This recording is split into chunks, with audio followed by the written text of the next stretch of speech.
Hello everybody, it is Emery48 here. In today's video we are doing a reaction. I was meant to be posting a mac and cheese video today, but wasn't able to due to me basically not making it yet. Instead I'm going to react to a Binging with Babish episode. Binging with Babish is one of my favorite YouTube channels out there.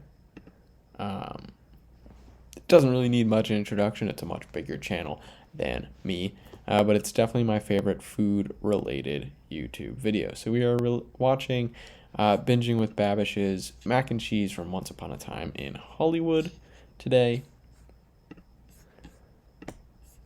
and it's a mac and cheese related reaction since I wanted to do food reactions when I did not have... I'm gonna get through the movie part because don't want to get copyrighted. Look at the Blue Box special as prepared by Cliff Booth in Once Upon a Time in Hollywood. For this, of course, we're going to need 170 grams of dried pasta and 36 grams of dried quote-unquote cheese products. This one's from 2020 as well, so it's a bit older. We're going to try to make our own from 6 scratch. million But views, first, we're going to be using a lot of paper towels in this recipe, so it's fitting that this week's titular meal is being whipped up. I'm just going to read the directions off the side of the box Kraft here. mac and cheese we've featured on the channel a couple of times. LA County groundwater to a rolling, raging, festering boil. Cook for 7 to 8 minutes until flaccid but toothsome. Return to the pot along with granules. Do not add milk.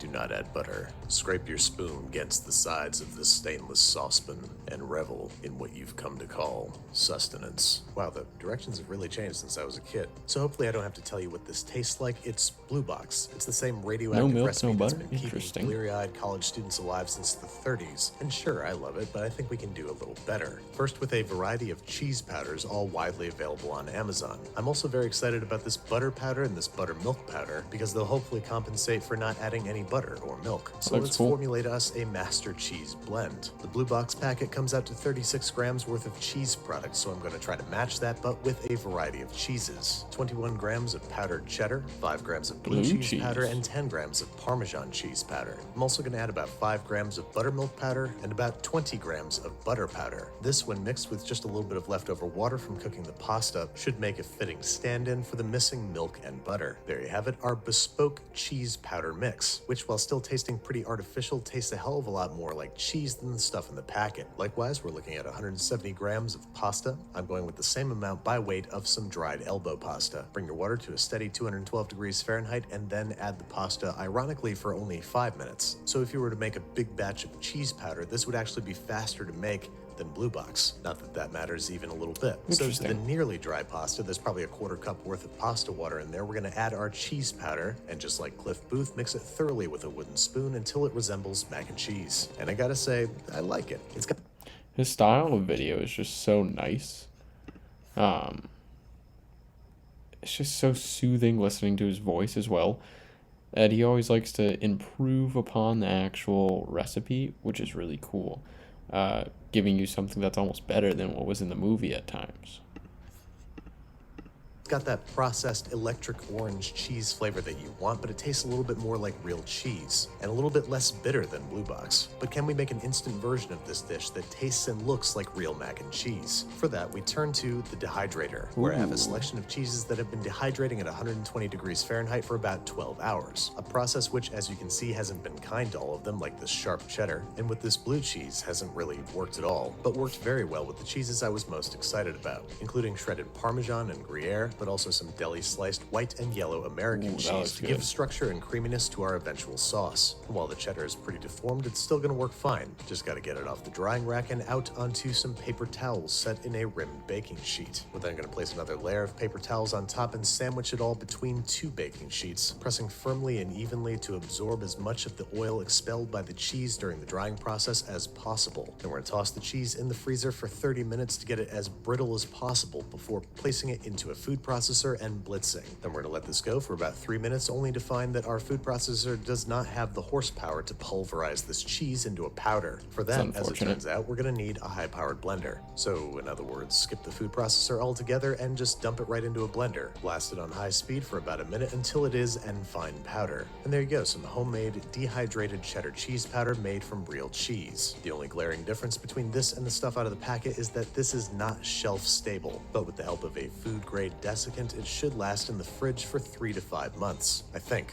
Don't quote me on that. The only way to make a truly shelf-stable cheese product is to freeze-dry your cheese, but home freeze dryers start at about $2,000, so it'd be crazy for me to order one, right? Anyway, it'll be here in about 2 weeks. In the meantime, we have to assemble our master mac and cheese powder. I'm going with equal parts cheddar, yellow American, and Gruyere, and then about half a part Parmesan. This combination should give us a nice balance of texture and flavor, but it still needs a few things, namely a fat pinch of kosher salt, along with a tablespoon of buttermilk powder and 2 tablespoons of butter powder. Then, just to make sure that it forms a nice smooth cheese sauce, I'm going to pass it through a fine mesh sieve to get rid of any large lumps and clumps. And there you have it, homemade cheese powder made entirely from scratch and from real cheese. About the only thing we could do to make this more gourmet would be to make pasta from scratch, but that'd be crazy, right? Anyway, we want to make the right kind of pasta dough for extrusion. That is a very dry, almost crumbly dough. So in the bowl of a stand mixer, I am tiny whisking together 300 grams of all-purpose flour and 5 grams of kosher salt. Then I'm cracking 1 large egg in there, which should weigh about 50 grams, along with 80 grams of water and 10 grams of olive oil. What we're looking for here is a dough that just barely comes together. It's going to look way too dry at first, but as the flour hydrates, you should be able to press it together to form a cohesive ball of dough. When I actually make mac and cheese, because it's not going to be as good as any other pasta dough. We're going to press this into a disc, wrap in plastic wrap, and let it rest at room temperature for about 30 minutes. Then we're going to dust a rim baking sheet with plenty of flour, break off a couple of walnut-sized pieces of our dough, roll them in flour, maybe get 5 or 6 of them ready to go, set our stand mixer to the highest speed with our bucatini plate installed in our pasta extruder, and start feeding balls into the hopper. What a crazy sentence that was. Then, once the pasta worms its way out of the extrusion plate, we're going to snip it off into little macaroni, a perfect pasta proxy for the thin, skinny little noodles we get out of the blue box. Go ahead and give these a shake and a toss in flour every, I don't know how many noodles that is, 50 or so, and rinse and repeat until you're all out of pasta. Now, is this pasta shelf stable? No, absolutely not. Was there any good reason for me to make it? No, not really. Do I know where I'm going with this line of questioning? You bet your ass I don't. Anyway, we're going to remove the excess flour from our macaroni by tossing it in a sieve, and there you have it, homemade blue box noodles, sort of. Fresh pasta tends to cook much more quickly than the dried stuff, so we're going to let this cook in boiling water for no more than 90 seconds or until tender but al dente. After that, we're going to drain the pasta, reserving about a half a cup of pasta cooking water, which, as I discovered, we're going to need to make our cheese sauce, because as you add your dried cheese sauce, you're going to realize that it requires a lot of moisture to reconstitute, and it's going to gum up the works pretty quickly. So starting with a little splash of pasta water, maybe a quarter cup, we're going to slowly allow this cheese to rehydrate, turning it first into a smooth and then into a gooey and stretchy cheese sauce. I mean, this stuff behaves in ways that I didn't think that powdered cheese could. By virtue of the milk powder and the butter powder, it comes together to form an absolutely perfect mac and cheese. Now, did this episode go completely off the rails? Yes, it did. But just look at me. Look at how excited I am. In this bowl of cheesy, steamy, gooey, stretchy macaroni and cheese, I have found triumph. Delicious. I was truly surprised and delighted with how this mac and cheese came out. It's not just a member of the Clean Plate Club. I count it among my finest achievements. Okay, maybe that's not true, but it's really, really good and almost, very nearly worth the effort. Just want to say thank you again to Bounty Paper Towel. Fair enough. You know, that mac and cheese looked incredible. I wish I could try it, but that's all I have for today's reaction. Thank you everyone so much for watching, and I hope you have a wonderful rest of your day.